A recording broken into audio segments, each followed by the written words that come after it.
expandable pa po siya up to 5 bedrooms, isang bedroom sa baba at 3 toilet and bathrooms. Okay? So price. Sir, magkano price? Price po ng Rania na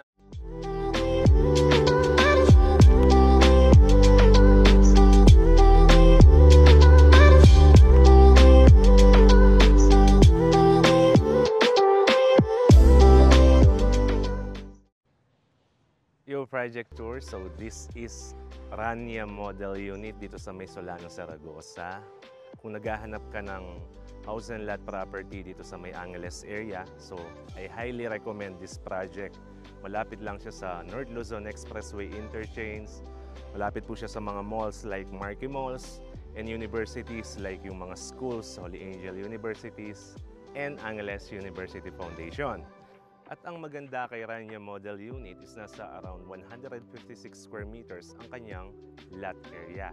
So maluwang po ang inyong space and meron tayong floor area na 151 square meters. 4 bedrooms, meron po tayong isang bedroom sa baba and 3 po yung kwarto natin naman sa taas. Meron din po tayong balcony, 3 toilet and bathrooms.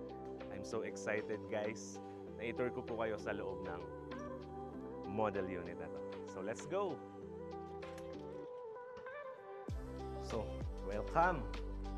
So, imagine having a space or living space like this. Napakaluwang. So, you can enjoy this entire living space by relaxing. Siyempre, pagod tayo galing sa trabaho. And kung Sunday, kahit hindi nyo na kailangang lumabas together with your families at lalo na siyempre sa may mga kids na parents, di ba? Karamihan pinapangarap ng mga parents na magkaroon ng ganitong klaseng space para sa mga kids natin. Sino ba naman yung ayaw? As usual, dahil modern, si Rania Model, so open po yung concept natin. Nandito po yung ating dining area. And dito sa area na to, meron po tayong lanay. So you can extend your dining area. Kung meron po kayong mga visitors, pwede po kayong maglagay ng extra table dito. And yung kitchen po ninyo. Ayan. So spacious. So lahat po ng mga favorite dishes natin, lalo na tuwing weekends, so dito nyo na po ipi-prepare, hindi nyo na po kailangan magpa-deliver. At ang nagustuhan ko dito, meron tayong guest room sa baba.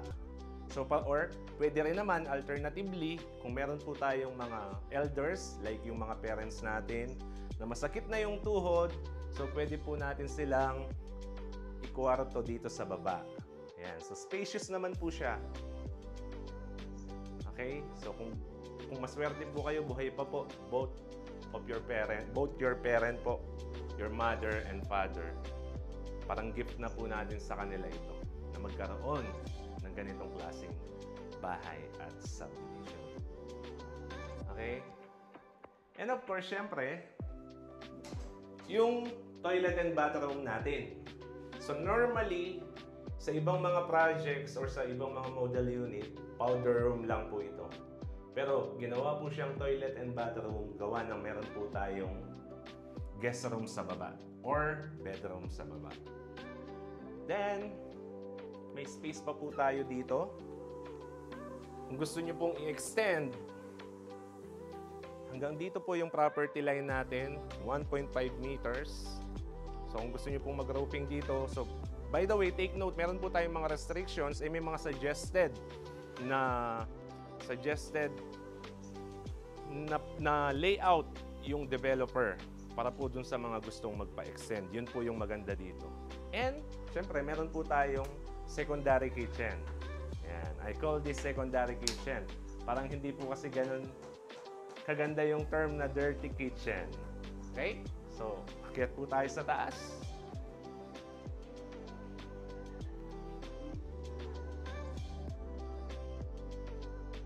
So, yung stair steps po natin, so yan, suwabe po. Nasa standard po yan. I guess mga 20 cm lang po yung riser natin and yung thread po natin.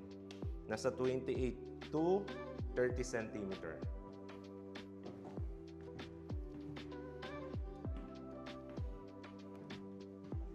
So another feature po nitong bahay na to, no? Meron po tayong family hall or family area. Ayan. So may space pa po tayo dito. And you can use this area, or kung gusto mong mag-additional bedroom, pwede pa po ito. Tingnan nyo po kung gaano siya kaluwang. Ayan. Okay? For utilization purposes po. And syempre, yung toilet and bathroom po natin upstairs. Ayan. So, kompleto po yan. Tapos, bedroom 1. As usual. Dahil single detached po ito, dalawa po yung bintana natin. Ito pa. So, kaya masasabi po natin na well-ventilated po ang bahay natin or ang magiging bedroom po ng ating panganay, ni bunso, or syempre si dalaga.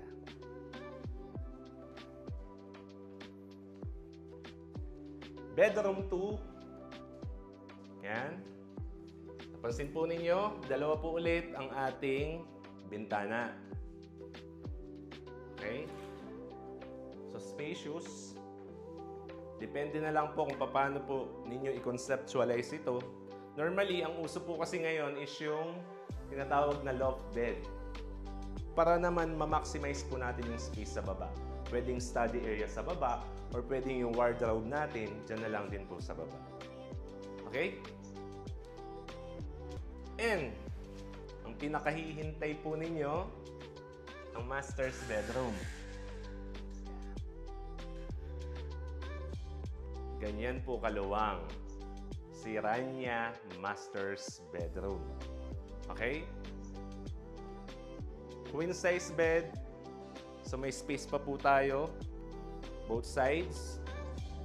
And pwede pong maging study area to or study. Maglagay po kayo ng study table. Pwedeng pocket office po natin. Okay?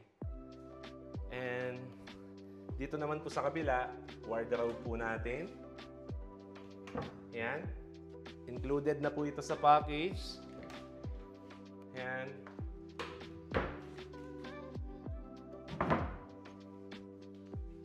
At syempre, master's toilet and bathroom. Ventilated. Meron na namang window. Yan. So, napakaluwang po nito.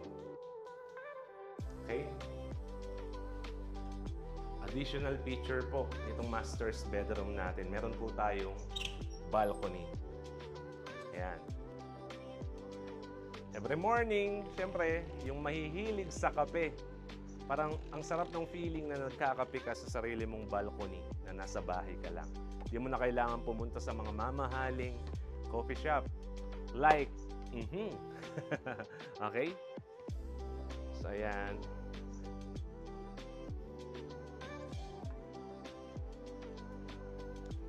Okay.